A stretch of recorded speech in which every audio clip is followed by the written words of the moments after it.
Salam jumpa dengan saya Dio, peziarah iman kaki Gunung Tugel Purwokerto Banyumas.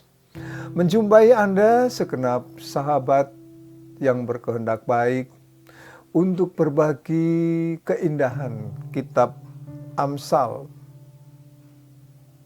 Apa nih yang mau kita bagi?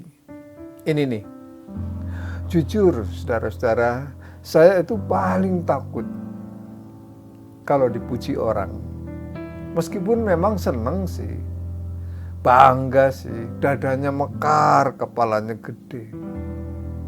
Tetapi di dalam hati takut setengah mati.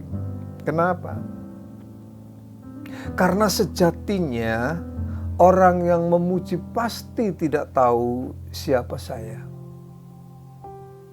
Tidak ngerti pikiran-pikiran liar saya. Hati saya yang kadang-kadang berbeda dengan pikiran saya. Masa lalu saya yang gelap. Nah, kalau tahu, pasti dia tidak akan memuji.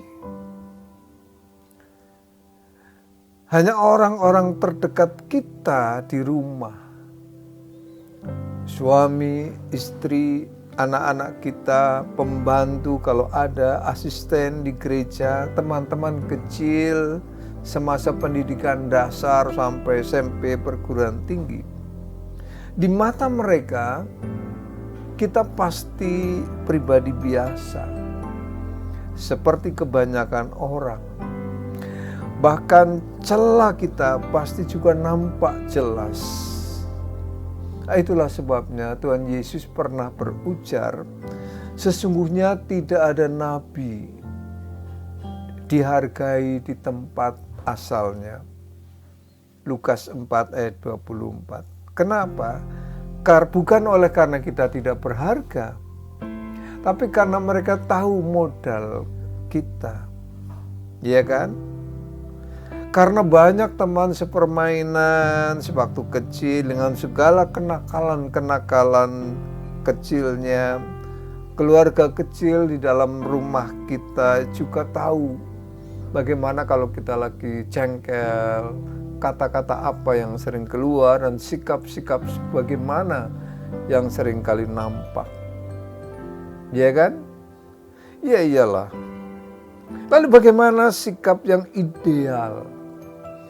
Di dalam kenyataan diri yang real setiap hari. Bagaimana menjembatani kesenjangan antara yang ideal, yang seharusnya kita seperti itu, dan yang real, yang semacam ini. Mari kita tundukkan kepala kita bawa hati kita di dalam doa. Di hadapan-Mu kami sadar bahwa tidak ada satu inci pun hidup kami yang dapat kami sembunyikan dari pandangan mata-Mu. Bahkan hati kami yang paling dalam pun Engkau tahu sedalam-dalamnya, melebihi pengetahuan kami sendiri. Karena itu Bapa, berilah kami kerelaan diri, kemauan untuk sadar diri, tahu diri, dan kemampuan menjaga diri. Sadar diri bahwa kami hanyalah makhluk lemah, tidak lebih dari yang lain. Tahu diri karena itu jangan beri kesempatan pada diri untuk lupa diri, apalagi sampai lupa daratan, apalagi saat diberi kekuasaan dan wewenang. Lebih dari itu ya Bapa, berikanlah kemampuan pada kami untuk menjaga diri dari segala hal yang membuat kami jauh satu dari yang lain, atas nama apapun dan atas sebab apapun.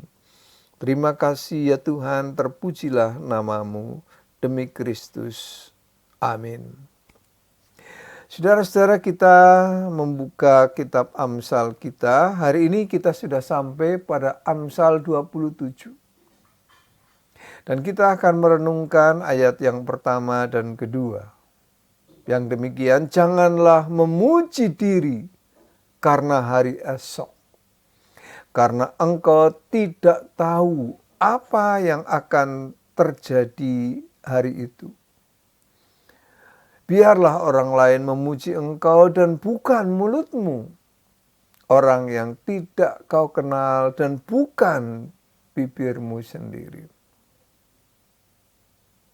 Saudara-saudara yang berkehendak baik, saya pernah ketemu dan ngobrol dengan seorang staf senior sebuah PT yang sudah purna karya, yang berkata dengan mantap, saya ini disebut orang gila. Masa pensiunan ditawari kerja dengan gaji 125 juta per bulan kok menolak? Gila nggak? Saya bertanya, kenapa Bapak? Berkat kok ditolak? Tanya saya heran dan pengen tahu alasannya. Ya buat apa katanya? Pensiunan saya untuk 3 generasi saja masih cukup. Bahkan kalau anak saya sekolah di luar negeri pun saya masih bisa. Saudara-saudara mendengar itu saya geleng-geleng kepala. Dalam hati berkata, wah hebat sekali Bapak ini. Saya lebih suka melayani Tuhan katanya. Hidup bagi Tuhan, ya kan? Katanya meyakinkan dengan alasan seperti itu. Wow, luar biasa Bapak ini. Bayangkan saudara-saudara. Tetapi keadaan tidak selalu berpihak kepadanya. Angin bertiup kemana ia mau. Istrinya sakit dan sakit-sakitan. Harus berobat, bahkan bukan hanya di kota itu, tetapi kemana-mana, dan memaksa banyak keluar biaya untuk pengobatannya. Anaknya sekolah tidak selesai dan pindah-pindah dari satu sekolahan ke sekolahan lainnya, yang bukan saja mengandung biaya tidak sedikit, dan usia yang beliau tidak muda lagi. Memaksa untuk membayar biaya obat bukan hanya buat istrinya, tetapi dirinya juga sakit untuk waktu yang membutuhkan biaya banyak. Dan akhirnya saudara-saudara, semua yang dibangga-banggakan jadi jaminan masa depan tinggal ampas, tinggal sisa-sisa untuk memenuhi hidup seadanya dan apa adanya. Saudara-saudara yang berkehendak baik membaca petuah pengamsal ini, ternyata sangat-sangat menyapa dan membumi. Janganlah memuji diri karena hari esok.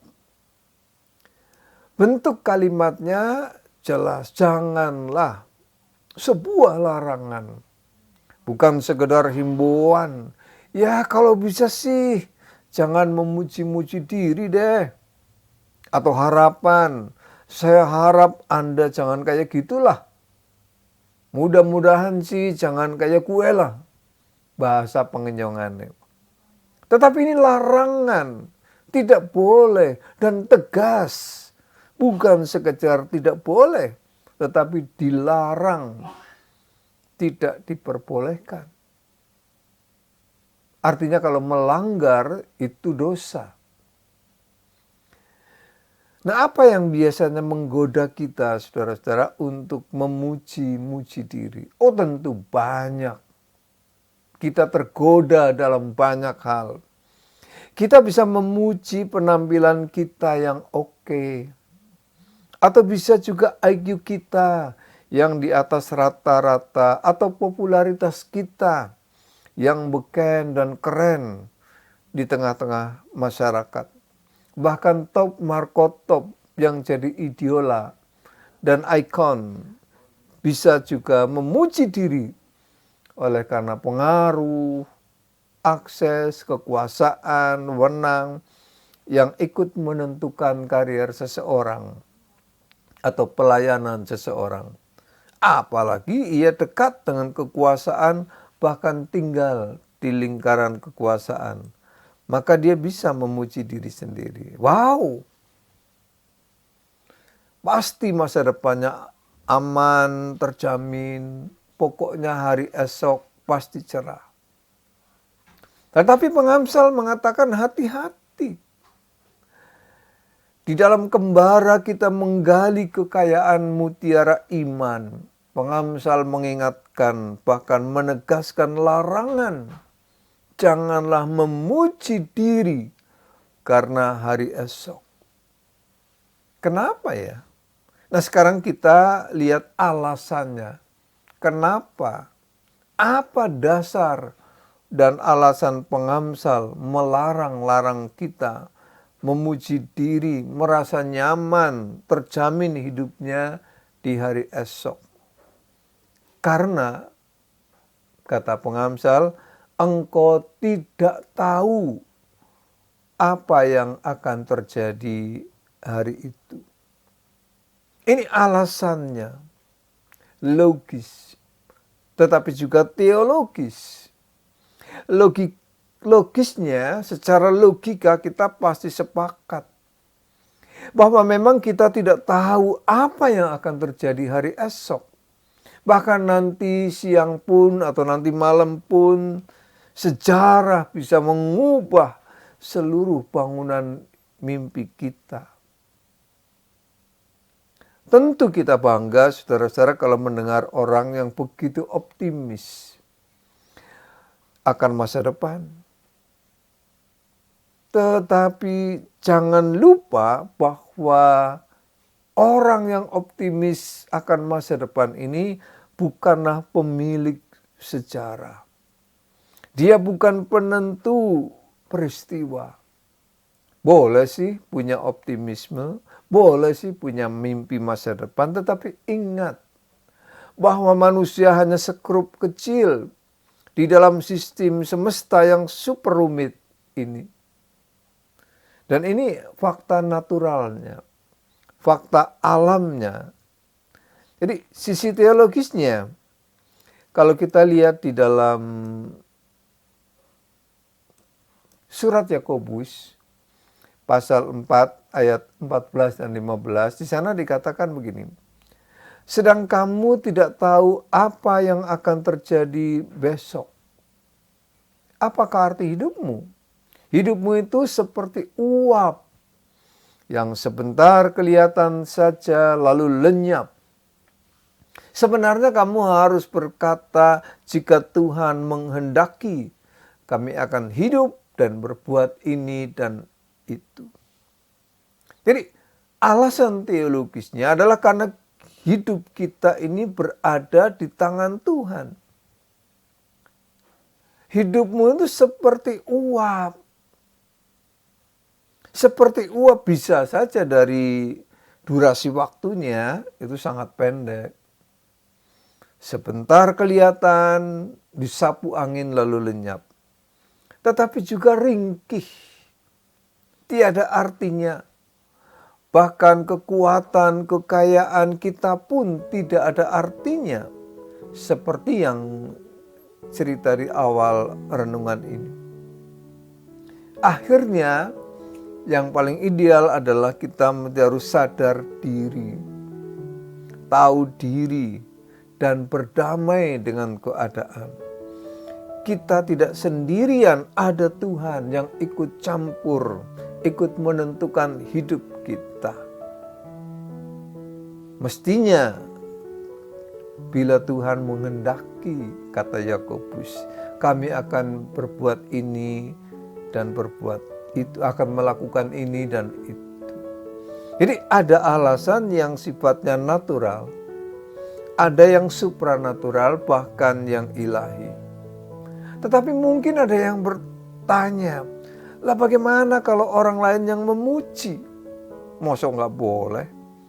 Nah, kalau ini yang terjadi, pengamsal menjelaskan, biarlah orang lain memuji engkau, bukan mulutmu. orang yang tidak kau kenal dan bukan bibirmu sendiri. Jadi biarlah kalau orang lain yang memuji, ya biarin aja. Biarlah orang lain yang memuji engkau. Artinya kalau itu menginspirasi dia, apakah karena penampilannya, apakah karena kepandaiannya, ataukah pengalaman, atau kekuasaan, atau apapun, biarlah pujian itu jadi berkat, supaya orang lain pun terberkati. Tetapi jangan mencari pujian. Ya, kalau dipuji kita tidak bisa menolak, kan? Iya kan? Meskipun tidak harus menuntut pujian dari orang lain. Kata pengamsal, bukan karena mulutmu, bukan dari dirimu sendiri. Karena itu kalau ada yang memuji, biarlah itu dari luar, dari orang lain. Sampai di sini perjumpaan kita. Sampai ketemu di perjalanan ziarah berikutnya. Amin.